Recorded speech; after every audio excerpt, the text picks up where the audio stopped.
Hello students, so today we will do rest questions of our exercise 7.2. In the 8th question we have, if A and B are these points, suppose we have this line A, B and A point है हमारा -2, -2 and B point is 2, -4. ठीक है. Find the coordinates of P. तो P को यहाँ पे point है such that AP equals to 3/7 of AB. मतलब क्या उनका कि जो ये AP है वो AB का 3/7 है. अब इसका फर्स्ट ऑफ ऑल जो ये डिनोमिनेटर में इसका मीनिंग क्या हुआ कि ये कंप्लीट 7 पार्ट है. ये जो कंप्लीट है वो 7 है.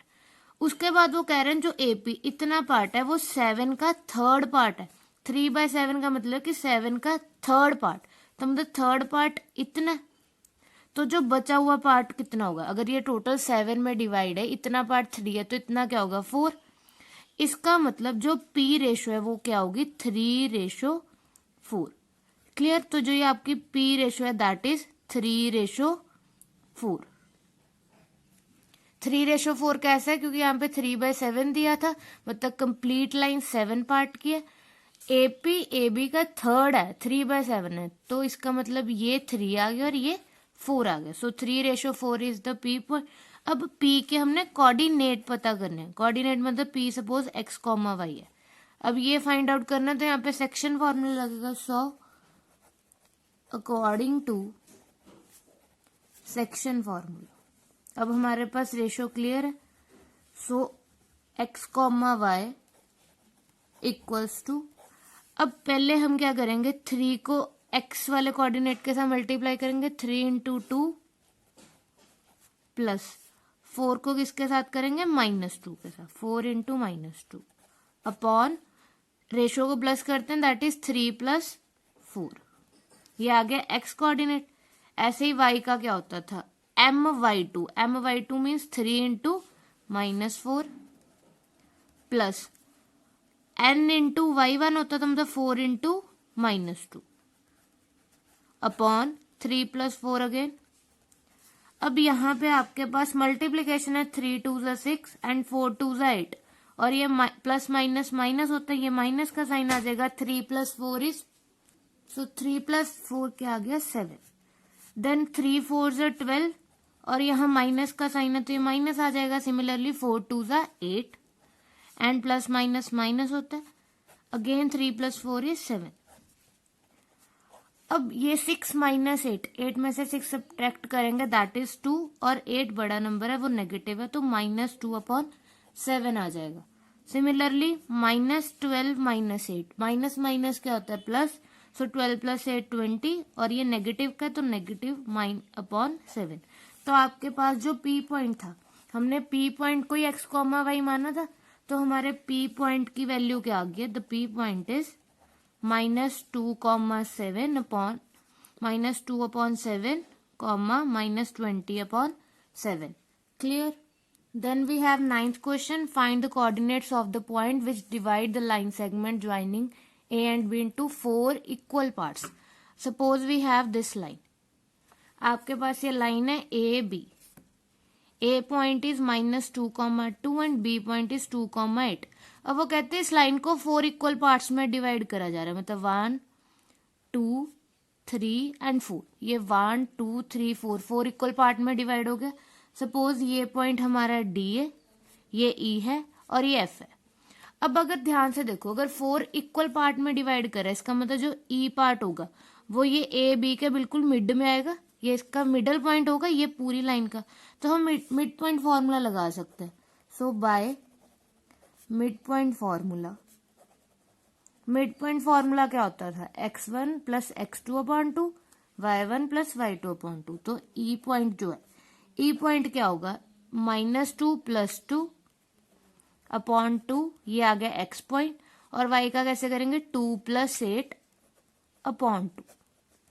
तो ये आ गया -2 + 2 क्या हो गया? 0/2 एंड 8 + 2 इज 10.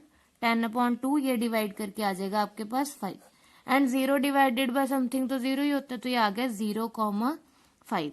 ये तो आ गया आपका E point.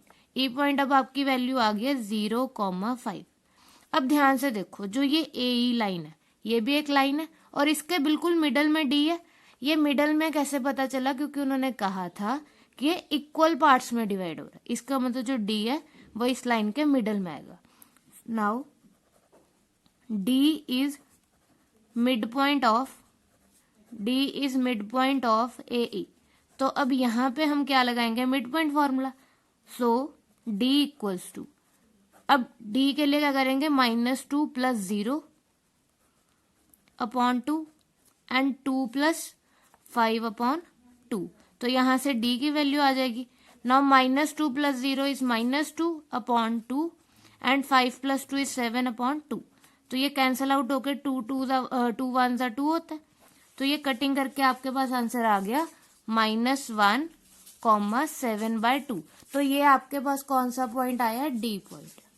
So D point क्या आ गया हमारे पास? डी पॉइंट आ गया आपके पास, this point is -1,7/2।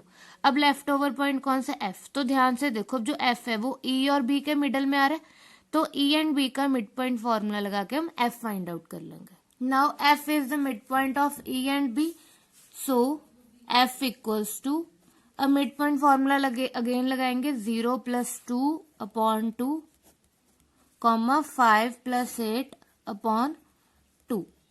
Now 0 + 2 is 2 upon 2, 5 + 8 is 13 upon 2। Now 2 के साथ 2 कैंसिल आउट हो जाएगा, दैट इज 1। सो आपके पास एफ पॉइंट क्या आ गया? F point is 1,13/2। सो आपने ऐसे ये तीनों पॉइंट फाइंड आउट कर लिया। सो आपके पास ये तीनों पॉइंट्स आ गए। ई point is 0,5, D is -1,7/2 and F is 1,13/2. I hope it is clear. Then we have the 10th question, that is find the area of a rhombus. एक rhombus है, उसका आपने एरिया पता करना है, जिसके आपको वर्टिसेस दे दिए। वर्टिसेस मतलब ये कॉर्नर्स दे दिए। सपोज ये आ गया आपके पास A, B, C and D. The A point is 3,0, B point है 4,5, C पॉइंट है -1,4 एंड D पॉइंट है -2,-1। और उन्होंने लिखा है ना टेकन इन ऑर्डर, तो ये आपने आगे पीछे नहीं लिखना है, जैसे ऑर्डर में दिया आपने वैसे लिख देना। अब आपने इस रोम्बस का एरिया पता करना है। अब क्वेश्चन में हिंट दिया हुआ है कि जो एरिया होता है रोम्बस का वो क्या होता है? Half into product of its diagonal. Diagonal क्या होते हैं? जैसे AC is one diagonal and BD is another diagonal.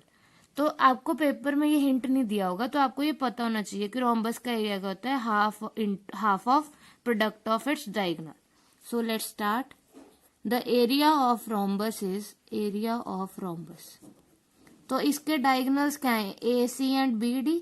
तो एरिया ऑफ रोम्बस क्या आ जाएगा? Half into AC into BD। अब AC नहीं हमें पता, बट हमें डिस्टेंस फॉर्मूला आता है। So by distance formula we can find out. By distance formula equals to AC। अब under root x2 - x1 square होता है प्लस y2 - y1। अब यहाँ पे x2 -1 है, माइनस x1 क्या है? 3। ये माइनस कहाँ से है? फॉर्मूला में होता है +4 - 0 square. Now minus minus plus, तो ये आ जाएगा -4 स्क्वायर प्लस 4 - 0 4 स्क्वायर। अब -4 का स्क्वायर होता है 16 और 4 का स्क्वायर भी क्या होता है? 16। 16 + 16 32 आ गया। जब आप इसकी प्राइम फैक्टराइजेशन करोगे तो आपके पास क्या आ जाएगा? इसलिए आप ऐसे लिख सकते हो 4 × 4 × 2। 4 पेयर में आ रहा है तो वो स्क्वायर रूट के बाहर आ जाएगा, तो ये आ गया 4√2।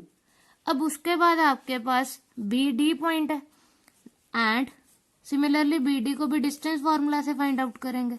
सो -2 - 4 square plus and -1 - 5 square. Formula हमें याद होना चाहिए। माइनस माइनस प्लस हो गया तो ये आ गया -6 square plus minus minus again plus, तो ये आ गया -6 स्क्वायर। 6 का स्क्वायर होता है 36, नेगेटिव का स्क्वायर प्लस ही होता है। सिमिलरली यहाँ पे भी 36 आ गया। 36 + 36 72। इसे आप जब प्राइम फैक्टराइजेशन करोगे तो ये 6 × 6 × 2 आ गया। तो यहाँ पे 6 पेयर में आ रहा है तो वो स्क्वायर रूट के बाहर आ जाएगा, तो ये आ गया 6/√2। अब आपके पास ए सी की भी वैल्यू आ गई और बी डी की भी वैल्यू आ गई, हम पुट कर देंगे। यहाँ पे हमने वैल्यू निकाली है ना। So area of rhombus, rhombus का एरिया निकालना आपने। अब यहाँ पे वैल्यू पुट करेंगे। So A C is 4/√2 and B D is 6/√2।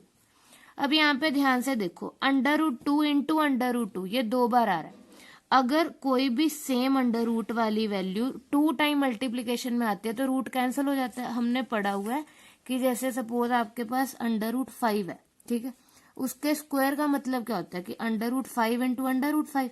तो आप क्या करते होते हो कि अंडर कैंसिल आउट हो जाता है और सिंपल 5 आंसर आ जाता है।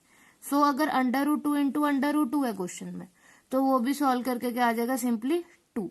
तो यहाँ पे क्या आ जाएगा, 1/2 इंटू 4 इंटू 6 इंटू ये √2 इंटू √2 तो सिंपली 1 2 रह जाएगा, ये अकेला 2 रह जाएगा।